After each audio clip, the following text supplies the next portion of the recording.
All right, so we're going to get started. I'm just going to briefly introduce our board member, Rick LeFaivre. And for those of you who don't know Rick, Rick was Vice President of Advanced Technology at Apple.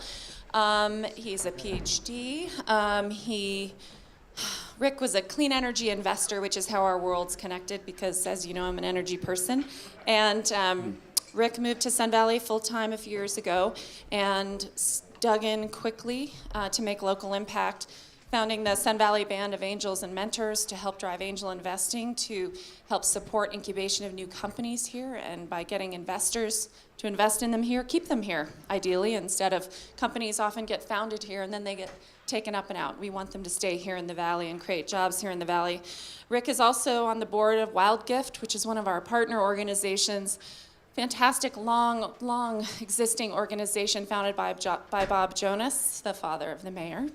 And it supports social entrepreneurs, and they come here and have outdoor experiences and get inspired and informed and join together with each other and get supported in growing their social enterprises. So Rick, thank you for everything you do, and thank you for helping to found the Sun Valley Institute for Resilience. Thank you. What that means is I'm failing retirement. That's the... So I want to kick this off. If you haven't figured this out, today has been kind of start with the big picture and then begin to kind of narrow it down. So we're at the bottom. We're going to talk about very specific stuff that's going on here in the Wood River Valley in terms of investing locally. And I want to give a shout out to Michael Schumann, who kicked this whole thing off almost 2 years ago at our economic summit that someone mentioned before, when he talked about communities need to invest locally. So a few of us began to kind of think about what does that mean? You know, why should we invest locally? How can we invest locally? And so some really interesting things have happened over the last less than 2 years now. The way I kind of describe this is our economy is basically a camel economy. We happen to be a two-hump camel economy. So if you think about our two humps on our slack season and another hump on the slack season. Now, that's good because there are economies that are one-hump economies, like the San Juan Islands or Nantucket Island, where we used to vacation. You know, they only have one hump. We've got two. But we still got to get through those slack periods. And one approach to that is to build up a more robust local economy, more of a year-round economy. So if you can think about the humps, bringing up the slack periods some, wouldn't it be nice if we had more full-time residents here? So it's not all totally dependent just on the visitors. So we began to think about things we can do. I've been involved in several different venture incubators over the years, and we decided to launch an incubator here where we can incubate young companies. And we launched what is called the Ketchum Innovation Center. It's funded by the city of Ketchum, thank you very much, Nina, and has been a huge success in just a little over a year, actually, of operations. We've got a fantastic space. It's full to the gill with company. We're looking for more space now where we can expand the program. Well, we've got about 50 local companies who are involved. These are both startups and existing companies who are looking for help. I formed the Band of Angels and Mentors to provide mentoring for these companies and to begin to kind of rally the angel investors. And we've made 4 investments as a group now of over $1 million in local companies. Those companies are creating jobs for people, and I think it's really beginning to kick in. So that's talking about how to invest for return and for economic impact, local job creation, et cetera. So I call that double bottom line investing. There's another aspect which you can call triple bottom line investing, is what if they're interesting investments, creating jobs, and also helping with the economy, with the environment, or with something that is of goodness for society. So today we're going to talk about impact investing, and we're going to kick things off with Ali Long, who has been involved in food investing, impact investing for a long time. When did you do your impact investing little conference we had? Oh, that was January. In January. We pulled together some people to talk about impact investing. Michael came back. He can't stay away from here. That's kind of cool. So we're going to ask Ali to start with kind of a little overview of impact investing and kind of the big picture. Then we'll drill into several specific examples of things that are happening here. I'm going to go over here just so I can refer. So this is just an overview of as Rick said, impact investing as a spectrum. Sorry. I'm such a loud talker, I never think I need a mic. So impact investing as a spectrum instead of as, for example, some people regard it as an asset class. And there have been a few references starting with Corey's this morning about a lens. And that's really how I have always liked to look at impact investing. It's really a lens that you put over traditional impact investment strategy. And so Raul Pomares, about 5 years ago, started a capital management firm called SONEN, So for Social, N for Environmental, and EN for, So for Social, N for and EN for Environmental. And he's on his way. He should be here in about 45 minutes to join us this evening and join us tomorrow. And he really should be doing this, but in his stead, I'm going to do my best. But he and his firm have really undertaken the monumental task of proving impact investment strategy as a viable strategy for competitive returns. And as someone who got my start in philanthropy promotion and education and really began to see the need to move a lot more capital than grants move into the areas of need, I got really excited about impact investing because it starts at $50,000 rather than an average grant of $5,000. And as Rosalie mentioned also earlier from Philanthropy Northwest, that was where I got my start, and I'm very appreciative of their involvement in this conference, in this forum. She talked about the 95% and the 5% and really starting to look more at how we can leverage our invested assets.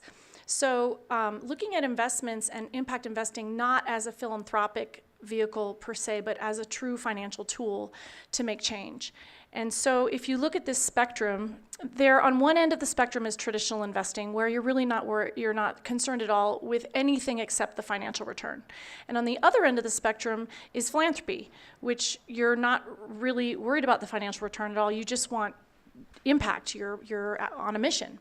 And in between there is that spectrum. And really, like Marco said about mixing your energy, and as traditional portfolio management has always encouraged diversification, you really want to diversify your impact across these different levels and these different types.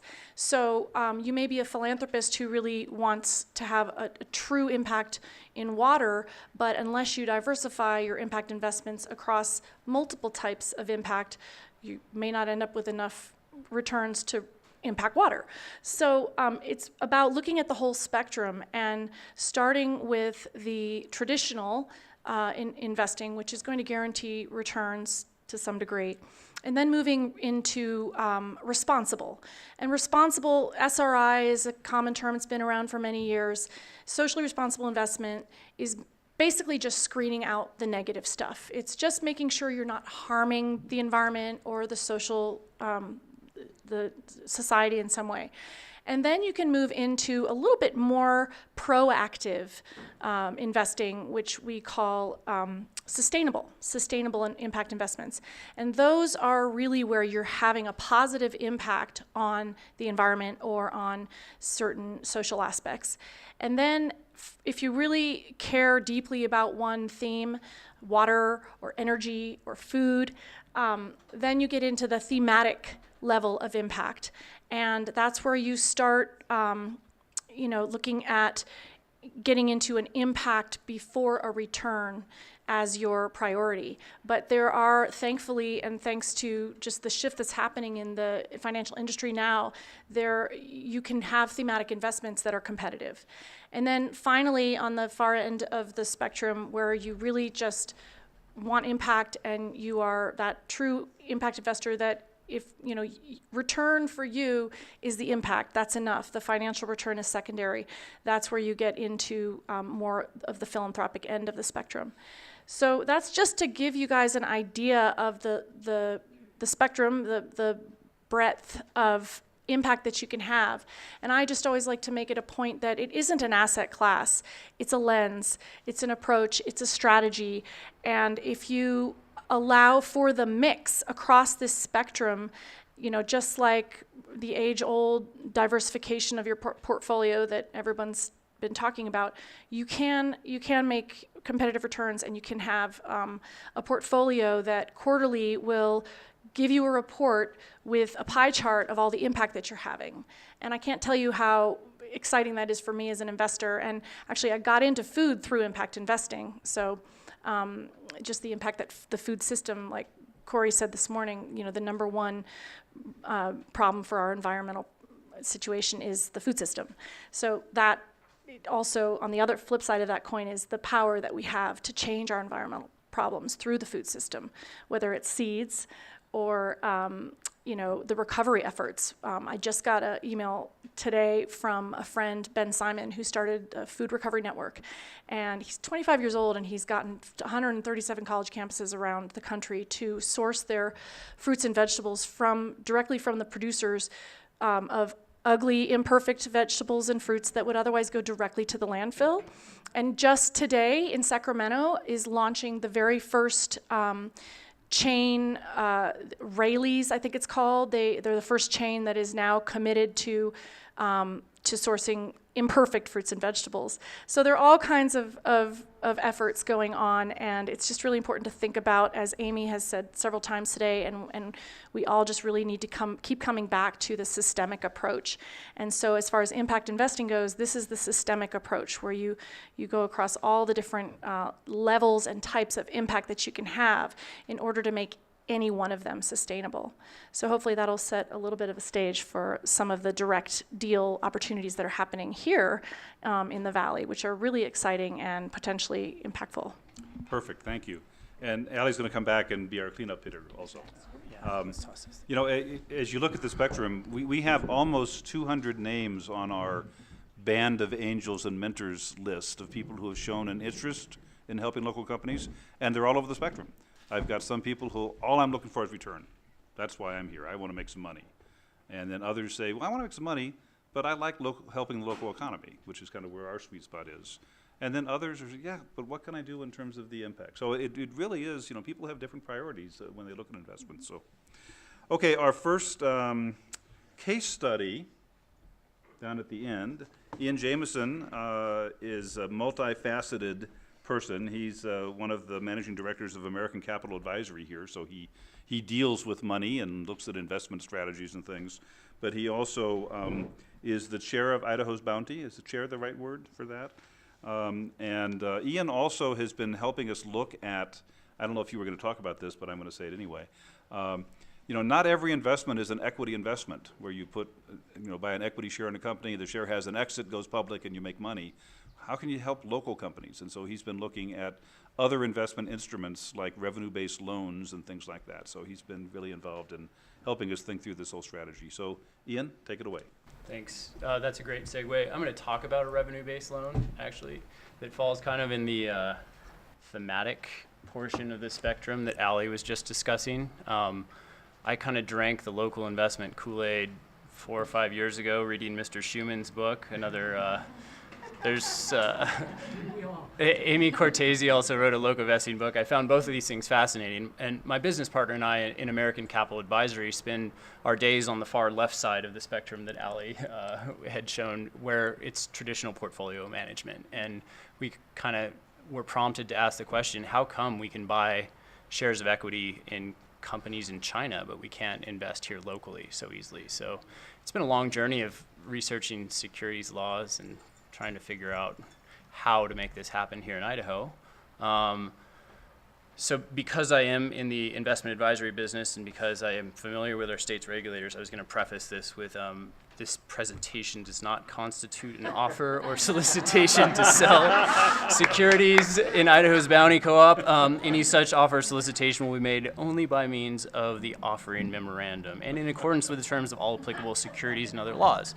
Now, if you want one of those memorandums, we can talk for sure. But in the meantime, I'd like to just kind of discuss what Idaho's Bounty is and how this is viewed through the framework of the resilience in the Sun Valley Institute. This is where the rubber hits the road, as they say here, an investment opportunity in your local food economy. Idaho's Bounty started in 2006 here in the Wood River Valley. A group of really visionary people said, how can we connect local farmers with consumers that want local food, and set up a website so that people could, farmers could list their product and consumers could purchase that product. From 2006, the co-op's been in a constant state of evolution, from the expansion into Boise, addition of wholesale outlets for food, and all of the sort of logistical and operational issues that come along with that. The last year for the co-op has been about rebuilding. We've hired a general manager who has sales experience with REI in Boise, and shifted the headquarters of the operation to Boise, which is where most of our employees were, and where a lot of the wholesale market opportunities lie. So that being said, we still continue to have a presence in the Wood River Valley. The way that Idaho's bounty reflects resilience here in the USDA did a great job of listing these things, that these are the benefits of local food. Greater nutritional value because it's plucked right out of the ground or off the tree and shipped straight to you. It doesn't have to have this long shelf life that your other food has. Michael's done a great job of outlining the local economic benefits of purchasing locally, and local food represents a impact in that regard as well.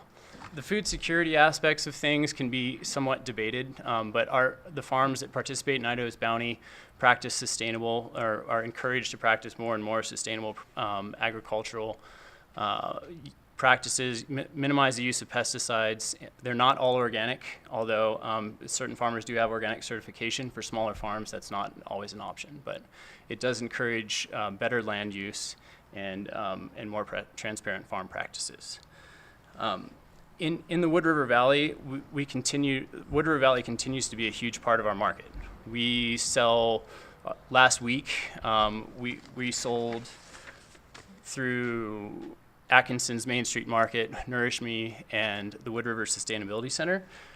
Retail customers picked up food, and the first half of this year, we've sold $200,000 in the Wood River Valley, about 42% of that sales. What this co-op has suffered as part of its expansion is a lack of capital. Apart from operational expertise, we've really never had a solid capital base. And so our growth has been financed by philanthropy on the far right of the spectrum, and our producers. We have had a huge amount of indebtedness to our producers, inability to pay them as suppliers, and we know that that's not sustainable. So what we've decided to do is utilize the exemption provided by the state of Idaho in response to the Jobs Act that allows for the issuance of securities in a crowdfunding-like format to non-accredited and accredited investors. That means that anybody in the state of Idaho who's a resident can participate, and we're seeking $500,000. We're structuring this revenue-based loan in a way that we're going to set aside 2% of our sales to repay investors 175% of principal. That creates a variable payment structure, which is different than your traditional fixed income investment. Given the nature of our co-op structure, we can't raise equity investment. We're a member-owned cooperative, so members are owners, and their participation in the co-op is their equity. Because we are a hybrid co-op, we're not like an REI, which is a consumer-facing co-op, and we're not like a Land of Lakes or Glanbia here locally that is a producer co-op. Traditional banks, traditional financial institutions like banks don't really know how to handle a hybrid co-op that has both consumer and producer members, which is why we chose this exemption structure to do a crowdfunded offering. And we believe that the revenue-based loan offers investors the opportunity to have as long as we're selling, we're paying you back, so it offers a little bit of downside protection. It does mean that our sales are what dictates the payments. So every year, 2% of sales get sent to investors twice a year until we've paid back 175%. We will be the first active user of the exemption in the state of Idaho when we do this. Michael had not heard of this exemption because the state didn't really do a good job of advertising it. They drafted the legislation at the request of a group in the Treasure Valley that never used it. And it wasn't until I was sitting with the Department of Finance and they told me that this was available that we said, oh, well, that's really good information. You know, you probably should tell people about this. So, this is what we've gone with. The stakeholders in Idaho's Bounty Co-op are fairly diverse group. We have 80 producers. Most of them are scattered along the Snake River Plain. They come up to the Wood River Valley, west of Boise and east of Twin Falls. We have a large base in the Treasure Valley as well. So the impact that you're looking at with this investment extends to really all of southern Idaho. Our stakeholders are from both sides of the aisle in terms of politics, but there is a common belief that local food is a uniting factor that is valuable and worth fighting for. When it comes to the risk return of this type of investment, sales are kind of what dictate how the investor is paid. Now, there are so many variables that go into our sales and how our sales are affected. What we've found the last 2 years, we have suffered losses. We project another loss this year. In the year to come and the year after that, we believe we can hit profitability, sustainability, based on higher levels of sales. And the reason we believe that is largely due to the fact that we're starting to see supply constraints because we haven't been able to pay producers. By accessing capital to repay producers, increase our working capital for our infrastructure and our cash flow needs, we'll be able to hit this level of sustainability. This is an investment opportunity that you should consider with your financial advisors, but it's something that where the impact here it's very significant. Our local food is what brings our communities closer, and we believe that we can make this thing work. Thank you. Thanks, Ian. So, if you're not an accredited investor, that was not a pitch. That was not by SEC rules a pitch, right? So, Correct. So this idea of revenue-based or profit-based investments, as a VC, the bet is I'm going to invest in this company and I think they're going to sell for $100 million or go public. It's a big bet, you know. This says I'm betting that this company or entity is going to stay in business and create revenue, and I'm going to get paid back as long as it does. Now, if it goes out of business, you're still, in trouble. But it's a different kind of bet. So Velocio was funded like that across the street here. Sawtooth Brewery is doing a raise right now that's using profit sharing kinds of things. So we're looking at those as interesting instruments. Okay, thank you, Ian. Next, Billy Mann is the founder and president of Sagebrush Solar.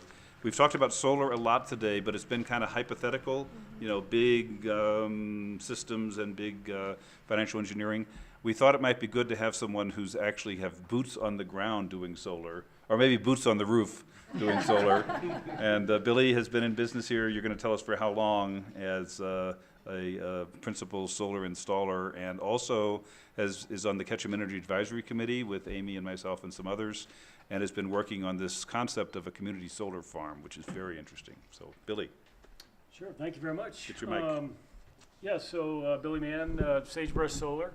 I'm here to tell you the first thing, before you send any of your investment money outside the city to Solar City, to contact me or one of my competitors here in the Valley. Invest local, yeah. So, anyways, in lieu of speaking about a specific investment, commercial investment opportunity, I wanted to talk about some fundamental concepts that drive the returns on our local solar investments, and why both solar electricity and solar thermal are likely our best local investment opportunities. And so the first concept is levelized cost of energy. And so this is the life cycle cost divided by the life cycle energy production by a system. And it just simply gives you the cost per kilowatt hour for a system. Life cycle costs include the initial investment minus tax incentives, plus long-term operating and maintenance costs. The tax incentives include a 30% federal tax credit and 5-year bonus makers depreciation. Combined, the value of these incentives are about 50 to 60% of the installed cost of the system. So these come into play on any of these types of investments. Life cycle reduction is the total number of kilowatt hours generated by the system over 25 years, as defined by our incredible local resource and by the panel manufacturer's 25-year performance guarantee. As an example, we have a 100 kW PV system in the works. It's about 330 300-watt panels. In our climate, it'll generate close to 170,000 kilowatt hours a year, and will generate about 4.4 megawatt hours over the system's useful life. So the beauty of the levelized cost is that it drills it down to the lowest common denominator, which is the cost per kilowatt hour. And because we pay for our electricity by the kilowatt hour, it enables us to compare potential investments to current rates and what we'll ultimately pay over the 25 years with an average 4% rate increase. It also enables us to compare dissimilar bids from different contractors for a specific project, same technology, and to compare different technologies. For example, given a specific situation, does it make more sense to install PV, solar thermal, or a geothermal heat pump? Another way of thinking about the levelized cost of energy is that when you invest in a renewable energy system, you're locking yourself into a specific energy rate for the life of the system, which I show here in this next slide. So down at the bottom of this graph, along the x-axis is the cost per kilowatt hour, and across the bottom is the 25-year typical life of a system. But the slide is showing the levelized cost of two large commercial systems we're currently working on. They're the two lines across the bottom, the flat lines across the bottom. And it shows these costs relative to forecasted energy rates. And so first is the bottom orange line, which is a 100 kW solar PV system. Take all the costs discussed, subtract out the tax incentives, and then divide by the 4.4 megawatt hour production that the system will ultimately generate. The system will cost about 3 cents per kilowatt hour. This is significantly less than what most businesses currently pay for their electricity, and especially when you consider an average annual rate increase. The second system is, I think, no, you're good there. Go back one more. Is the blue line across the bottom. It's a 190 kW solar thermal system. Again, when you divide the life cycle cost by the life cycle production, this system ends up costing about 2 cents per kilowatt hour. And then as you're looking at this, the greater the divide between the levelized cost and the forecasted energy rate, the greater the returns. And it's this growing divide that kind of drives the next concept I'd like to introduce, which is the life cycle cost of energy. And in this particular example, the life cycle cost of electricity. Life cycle cost is the cumulative cost minus the cumulative savings. And for the 100 kW system mentioned, there's a significant upfront cost as shown kind of bottom left of the orange line. But then you get the tax incentives, the line works its way up, and then the system starts generating savings. And these savings compound year after year, and the more rates go up, the more the more you save. And in this particular case, at about year 10, cumulative savings exceed cumulative costs, and the project pays for itself. Ultimately, the system saves about $200,000 relative to what you would have paid Idaho Power for the same amount of energy, which is shown in the blue line. So clearly, going solar outshines the status quo. And then just circling back to the Sonnen spectrum that Allie referenced. I'd just like to last say that the returns I've mentioned apply whether the system is owned by the business or whether it's owned by a third-party investor. In the former case, the business owner reaps the full benefits of the tax incentives and the energy savings. With the investor model, the business owner gets the clean energy with little or no money down, and the lease rate ends up being much less than they would have paid the utility otherwise. The investor gets all the tax incentives, the renewable energy credits, and the negotiated lease rate. And it's the monthly lease rate that actually defines the investor's annual rate of return and where the investment falls on the Sonnen spectrum. And so I guess kind of roughly in general, for some of the for-profit entities we're working with, the returns kind of tend towards a responsible impact investing range.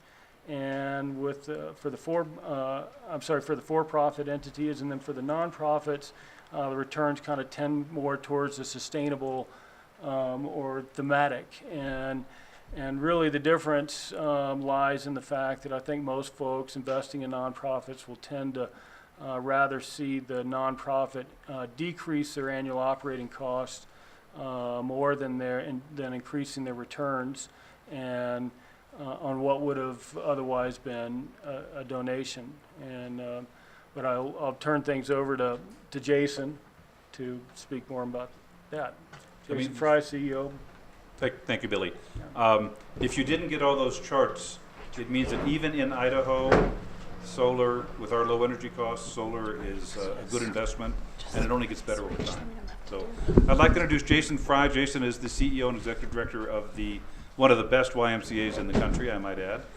And the question for Jason is, what can an organization like a Y do to invest in its own resilience? And he's going to talk about that. So all right. Take it away. Thanks, everyone. I wish I could have spent more time here this morning, but I'm house sitting and I lost 2 chickens this morning. And so, of course, I spent most of my day Looking for chickens to buy? Looking for chickens. Well, so I drove down to Peekaboo, and of course I get here, and Ian said, I think I could make that happen. So through Idaho's bounty. So I would have been better off if I came up here earlier and just said, hey, Ian, can you help me out? That's local resilience right there. So thank you, and thanks to the Sun Valley Institute for hosting and putting this on. Well done. So YMCA, what do we have to do with local resilience? And I would say that in terms of resilience, the health of your community has to be at the foundation of a community, and the resilience of who you have and who you're working with and what you're able to do. I've got a lot of kind of stories and examples to share with you, and I have some other areas that I'd like to introduce. What I don't have is a specific pitch, so to speak, but if it sounds like I am, then I'll adopt the language that Ian introduced his presentation with as well, and that'll apply to mine. So, all right, so our resilience at work. A couple of the things that we've done. It's very easy when we have a facility, and Ys across the country have such infrastructure, and there are over 6,000 YMCAs through the country. And so when we look at the footprint and the facilities that we have throughout the country, we have a lot of opportunity to improve just our facilities. And there's an easy bottom line to try to figure out on what that means. So for example, one thing that we've done recently is we last year completed a retrofit of all of our lighting to LED. We had a lot of lights that were out throughout the facility. But we figured that actually we just did a recent analysis and we're saving over 200,000 kilowatt hours per year on that initiative. We worked with Site-Based Energy. LeFaivre is out here as well, and so they did the installation for us. We received about $50,000 in rebates from Idaho Power through that initiative, and we're saving just over $20,000 a year in our operating costs on electricity, but also on maintenance and overhead. So that's one example, and that's actually funded by a group of investors, mostly board members who have put in a loan to the Y of about $125,000. But the savings that we incur on a monthly basis actually pay for the debt service. So we're a capital neutral on that, and it ends up working in our favor because the LED lights are also guaranteed for 9 years versus what we were using before, maybe 2 to 3 years. So overall, we're looking at a pretty good return on investment on that project. And I would encourage any Y or facility that is spending money on power and lighting that needs an update to consider LED because it does make a difference.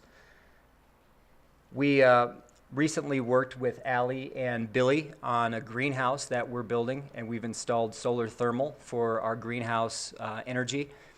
That's an example where we actually took what Billy was just talking about, but as a nonprofit model, we are not able to take advantage of the tax incentives that are aligned with that. There's a considerable amount of depreciation and a considerable amount of tax incentive that we could procure, but you have to be an LLC or a for-profit organization. You have to have some form of passive income. And so working with Allie, Billy, Dean back here, we've been able to find a way to make that work.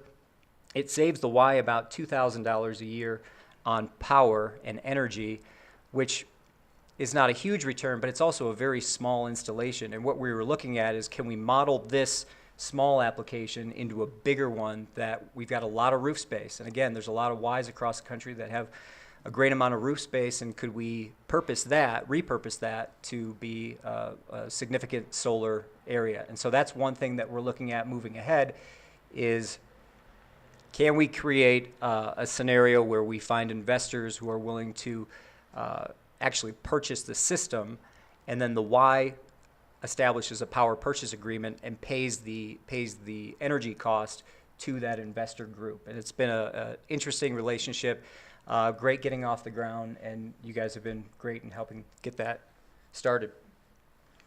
The most significant that we've had is our original facility was financed through a bridge loan through Bank of America, and about 4 years ago, we were in default of that loan. We had a $1 million capital payment that was due.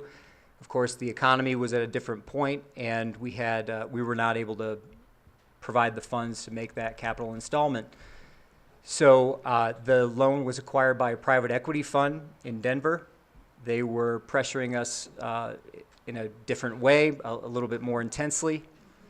So that was a tough start when I started my tenure there at the Y 4 years ago.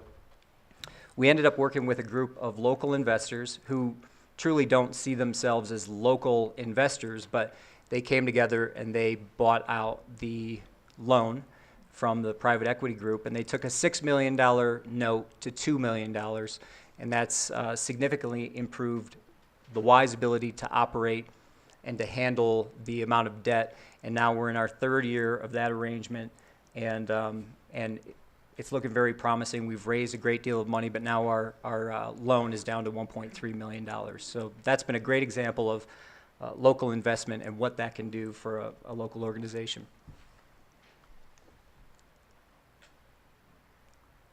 So the other areas that the Y through the nation are really looking at, education is obviously a huge issue, and we're all aware and focused on what can we do to make our schools better and improve the performance of kids.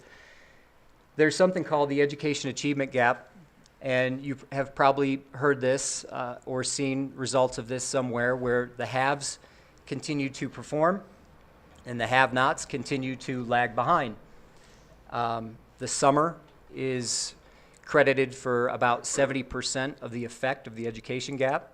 So in other words, those 3 months off where the kids, the haves, families, are out at camps and music and summer camps and math camps and science camps, The other kids who are the have-nots are not, and they've shown that they actually fall 2 to 3 months behind in school. And so when they start in the following year, they're starting well behind where the other kids are advancing already. And so they're playing a great deal of catch-up.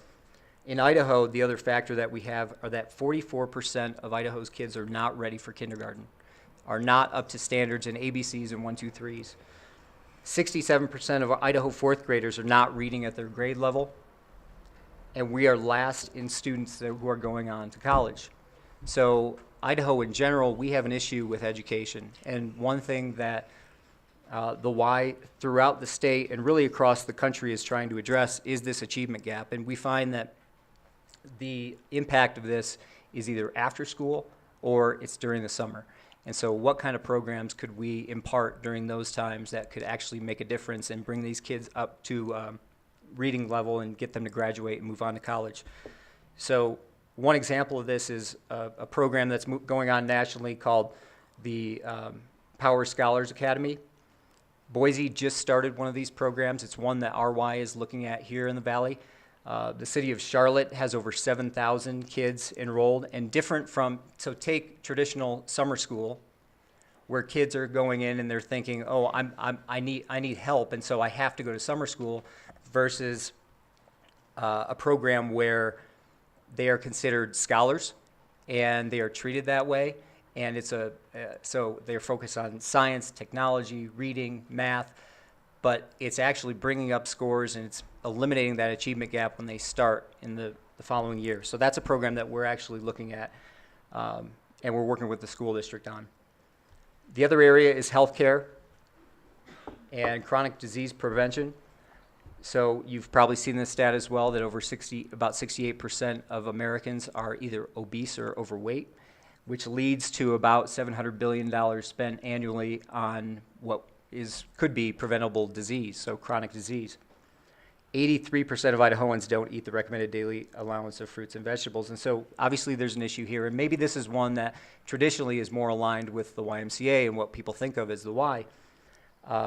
We're moving, though, in programs that focus specifically not just on weightlifting and running on treadmills and swimming in pools, but on chronic disease prevention. So, for example, we just started at RY a program called Enhanced Fitness, and this is a program that is going on nationwide to address arthritis.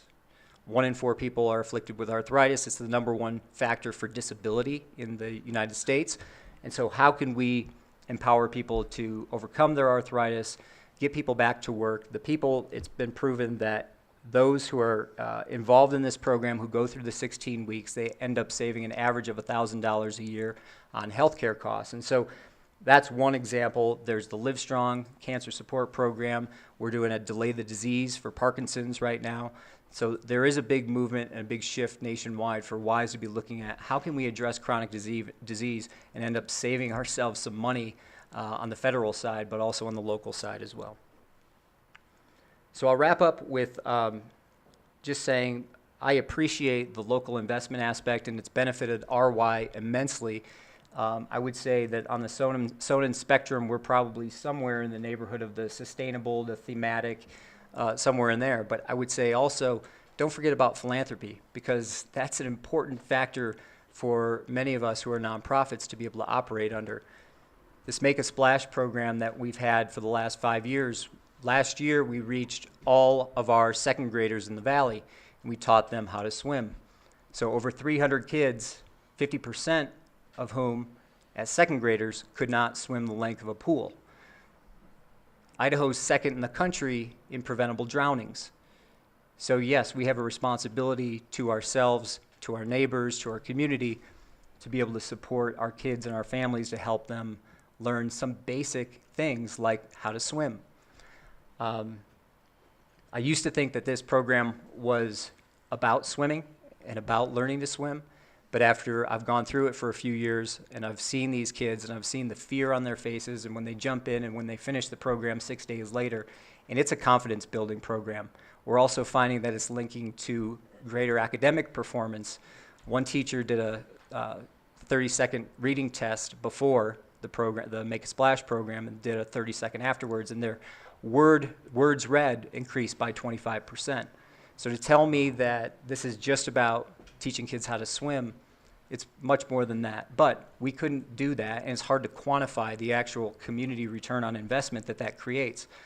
So philanthropy is an aspect that I would say all of these other measures are extremely important, but remember that one as well, because that one helps us do quite a bit. So thank you. Great, thanks.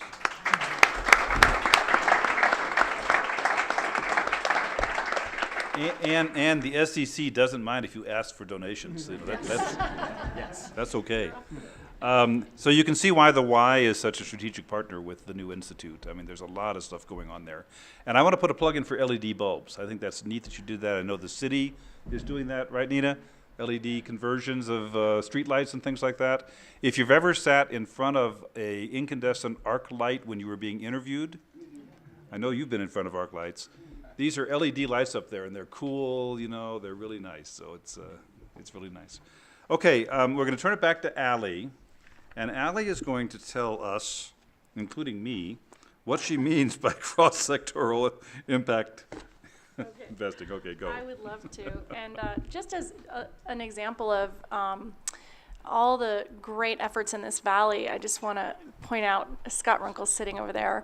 And he and the students at the community school, through a project, just replaced all of the light bulbs in my home with LEDs, and did so with an upfront presentation of what I would save. And so it's really important that we think about all of this systemically, including the level of education and awareness, so that so our upcoming community members can make sure that all this stuff gets put in place. And I also am really honored to be up here with these community members who, all of whom I can call my friends. And just on this panel, we have entrepreneurship and business, we have local food and investments, we have energy, solar energy, and we have community and education and kids. And it's just, I'm really honored to be among all of you and working with all of you in multiple ways to create resilience in our community, and have been for several years, actually. And so when Amy asked me to participate in the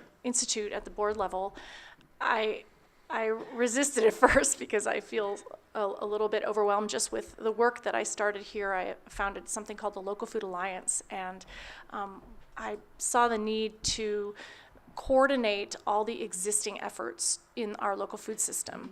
And you know, we don't really have our own mission except to do that coordination and to facilitate and to optimize the existing nonprofits. You know, there are 130 nonprofits in this valley, and who needs another one? Well, we need ones that are devoted to optimizing the work of the existing ones and to facilitating the partnerships. You know, for many years, collaboration was sort of one of the stated values of many nonprofit organizations, but there was no action on that value because it's not something that could really be budgeted for. You need at least a half-time staff person to be making themselves aware of what organizations in the valley or in your community are doing, and then finding ways to collaborate and coordinate and move forward together. So the Local Food Alliance I started for that effort, and also because of like Cory Booker said, just the impact that the food system has on communities, health, environment. And so when Amy asked me, I sat down with her and I said, I need to be honest with you, Amy. I really believe that food is the biggest leverage point, and what we really need to be focusing on, and we can create a whole new economy here around food and food production and access and consumption. And she said, well, that's how I feel about energy. And then through getting to know Michael Schumann better and having him come to a workshop that the Local Food Alliance hosted in January about investing locally in food, specifically in food systems, I also got to know the Post-Carbon Institute and the guides, the resiliency guides that Ken White held up. I don't know who won them. Did anybody have the best question? I don't know if maybe I might hit him up for those guides. Oh, there you go. Oh yeah, Bill, yay. Anyway, so their guide on local food systems and building your local food systems, the second or third chapter is on energy. And the first sentence of that chapter is, food and energy are virtually synonymous. And it really made me smile. I think I took a picture of the page. I was in Mexico when I was doing my spring break reading, and I texted it to Amy. I'm like, we're right on par. So it's been really awesome to participate in this institute's conception and launching. And in my work at the Food Alliance, one of the things we're doing is identifying the holes in the system here. And one of the holes, one of our major projects is to try, and we're piloting a farm-to-school lunch program at the new charter school. It's a Waldorf school called Seringa Mountain School. And we are piloting farm-to-school lunch. And we're just trying to see what the cost is, what the impact is, qualitative, quantitative, how the students are responding, expanding their palettes, what the delivery method is, so that we can, and then we're in parallel working with the Blaine County School District to just try and bring them along and show them what's happening nationally in the school food movement. And, but we learned this past winter, because we launched this pilot in January, that we need more production in the winter. And everybody talks about the short growing season we have, especially up here in the north end of the valley. And it actually is a little bit of a fallacy, but it still is limiting when the snow is covering the ground. So we drive around, we see all these landscape companies that have greenhouses that are just booming all summer long in this, starting around February or March, they just really start ramping up and there's activity there. But between October and February, they're dead. And I thought, well, what a wasted resource. How can we get those landscaping companies to integrate food production into their business plans? And so we started out with web landscaping because we knew somebody there and it was a great place to start the conversation. And we spoke there with Dave Johanningsmeyer and talked about whether or not he'd be willing to produce food. And really, we had to approach him with a proposition that would be compelling enough for him to do the work of integrating food production. And so when I had brought this this problem up with Amy and with Dean Holter, who's working with Christian Global Strategies, Dean said, well, solar is really, it's a no-brainer as far as an investment. If we could get some investors together and install a solar system on Webb's greenhouses to replace their currently propane power, which is highly inefficient, what do they have to lose? And so it is a pilot, and it isn't, I don't have metrics for you yet. We're working on those. But the idea is in order to get financing and capital into certain aspects of our community resilience, namely food systems and education, we have to think more broadly. We have to think through technology, through the lens of technology, and through the lens of energy. So if we look at how to get more food production year-round, we can use the return on investment that you can get through solar to grow more food through the winter and to make it a more compelling business proposition for some businesses.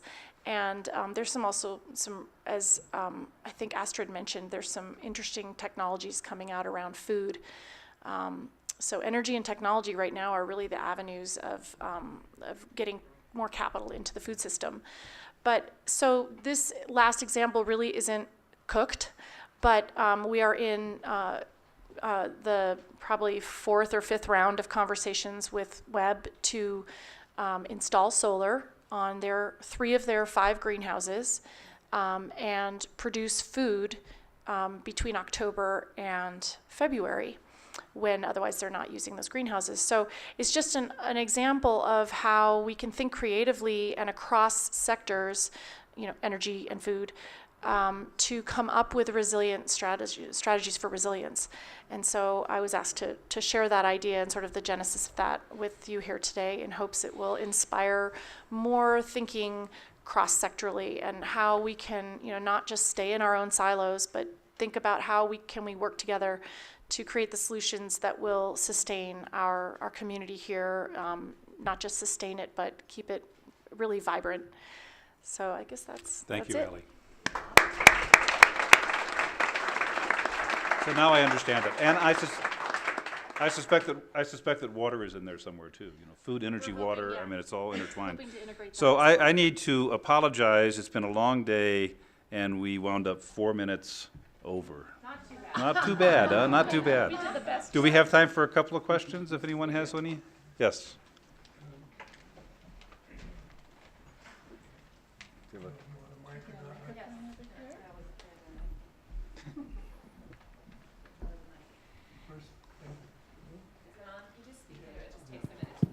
Hello, okay. Thanks to Amy and all the panels. I think it's been a fabulous day. I've learned so much. I just want to throw out a note of caution on LED lights, because I'm somewhat familiar with lighting. And everything has all living things have a melatonin rhythm. Just as you said that.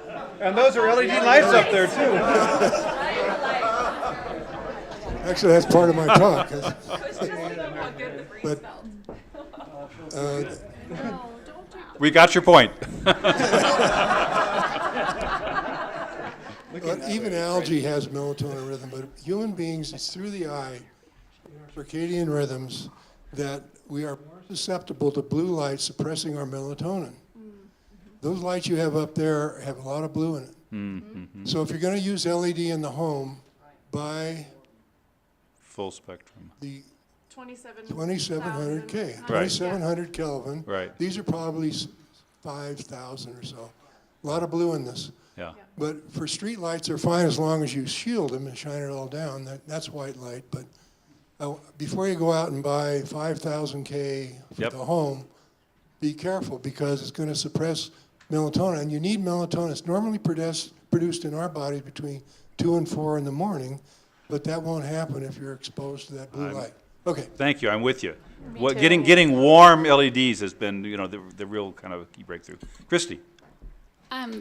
First of all, thank you for all of this. And when I think about the community here, and I'm someone that moved here from the city, my husband commutes to Seattle to work because there's not as many jobs here. And so when I think about impact investing, but I also think about bringing young people here and creating those jobs, what type of, I know that we have a lot going on, and this is actually my dad that's helping to do the Catchment Innovation Center, but what else do we need to do in this community to attract, whether it's, companies focused on environmental things or just companies in general for the resilience of this community? What else do you see that we need? And what are ways or strategies that you can think of that we can bring some of those people here to start, to start those companies?